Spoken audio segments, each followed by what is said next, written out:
दीपं प्रज्वाल्य उद्दीप्य सुरोदारवेदवग्नं निर्दिम्मा पशुपुष्पमहिमाः जीवनं च दिशो दिशा ॐ गणानां गणपतिं नमामहे कविं कवीनामुपवस्त्रवस्त्रं ज्येष्ठराजं ब्रह्मणस्पदानस्वरन्नोदिविश्वेदधानो प्रणो देवी सरस्वती वाजेभिर्वाजिनीवती दीनामणि शंकराचार्य देवता श्रीमद् रामा भगवद रामाचार्य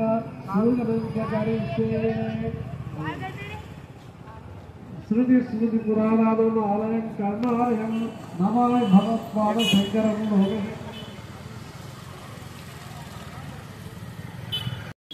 హలో వెంకటనాయక అంటారు. అంటే ఆ వెంకటేశ్వర స్వామికి ఈయన గురువు అయ్యారు.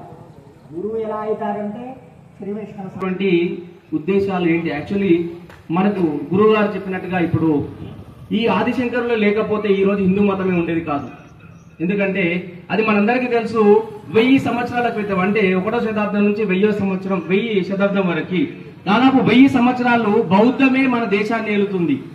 అంతకు పూర్వం అశోకుడు ఎప్పుడైతే చంద్రగుప్త మౌర్య సామ్రాజ్యాన్ని స్థాపించి బౌద్ధ మతాన్ని స్వీకరించి ఆ తర్వాత బౌద్ధ మతాన్ని మన దేశం నుండి Sri Lanka, Japan, China, Tibet, Mongolia మరియు మయన్మార్ లాంటి దేశాలన్నిటికీ వ్యాపింపజేసి కేవలం బౌద్ధ మతం మాత్రమే ప్రపంచాన్ని ఏలే విధంగా చేసిన అశోక్ సామ్రాట్ ఆ తర్వాత నుంచి 1000 సంవత్సరాల వరకు బౌద్ధ మతమే మన దేశాన్ని ఏలుతుంది.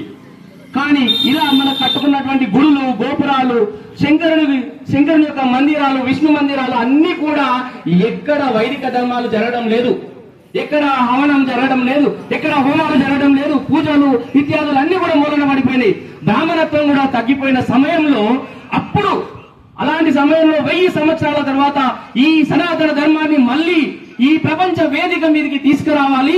ఈ దేశంలో ఉన్న ప్రతి ఒక్కరూ ఈ యొక్క దేవతలని మనం నమ్ముతున్న ముక్కోటి దేవతలే అనుకోవచ్చు, త్రిమూర్తులే అనుకోవచ్చు, మనకున్న గుళ్ళు గోపురాలు మళ్ళీ ధూప దీప నైవేద్యాలతోని, హోమాలతోని, యజ్ఞాలతోని ఇవన్నీ కూడా ప్రపంచాన్ని ఏలాలి, మనుషులందరికీ మంచి జరగాలి అనే ఉద్దేశంతో చతుర్వేదాలు మళ్ళీ వాటి యొక్క ప్రాముఖ్యతను సంచరించుకునే విధంగా ఈ ఆదిశంకరుల జన్మం తర్వాత, సన్యాసం తీసుకున్న తర్వాత ఆయన బ్రతికిన 30 సంవత్సరాల వయసులో కంచి కామకోట నుండి శారదాపీఠం వరకు దేశమంతా పర్యటించి, నలుదిక్కులా పర్యటించి ఆయన ఒక మన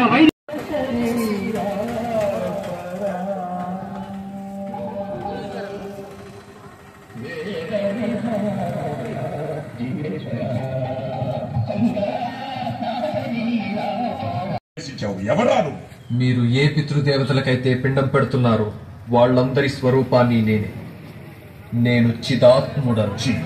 ఇలా ఈ ఇద్దరి జయంతి ఈ రోజు ఉంది. ఈ కార్యక్రమం చేద్దాం అనగానే ఇక్కడ వెంటనే ఈ కార్యక్రమాన్ని చేస్తూ ఇదే సంవత్సరం కాదు, ప్రతి సంవత్సరము ఈ విధంగానే కొనసాగిస్తాము. ఈ కోరమట్ల గ్రామంలో